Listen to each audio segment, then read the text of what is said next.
బర్మాలో భారతదేశానికి సంబంధించిన రాష్ట్రాల వాళ్ళు అంటే తమిళ వాళ్ళు, తెలుగు, అలాగే కన్నడం వాళ్ళు, మలయాళం వాళ్ళు అక్కడ కూడా స్థిరపడ్డ వాళ్ళు ఉన్నారు. అందరూ కలిసిమెలిసి ఉంటాయి. మన విద్వేషాలకు అట్లా ఏమైనా ఉంటాయా మధ్య? కొంచెం గొప్ప మాత్రం వాళ్ళ కమ్యూనిటీ వాళ్ళది మన కమ్యూనిటీ కలిసి ఉంటాం.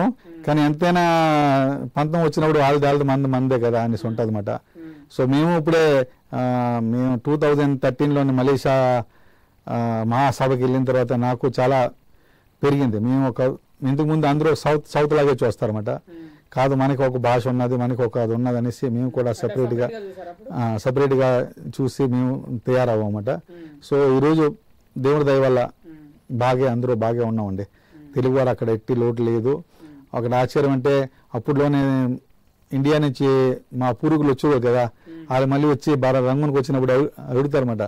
ఏమంటే మణిగారు ఇల్లు మీదేనా, సొంత ఇల్లేనా అంటే ఏ ఇంటికి వెళ్ళినా అది క్వశ్చన్ వస్తుంది. అంటే మాకు ఏదో డౌట్ వచ్చింది, సొంత ఇల్లు రేటా సొంత అంటే మాకు తెలియదు ఆ టైంలోనే. నేను మళ్ళీ ఇండియాకి వచ్చినప్పుడు చూడబోదు వాళ్ళందరూ అద్దీలో ఉన్నారు. సో 98% బర్మాలో ఉన్న తెలుగువారు ఓన్ హౌస్లో ఉన్నాను, సొంత ఇల్లు అంతా సొంత ఇల్లు. ఒక 2% 3% లేకుండా ఉండొచ్చు.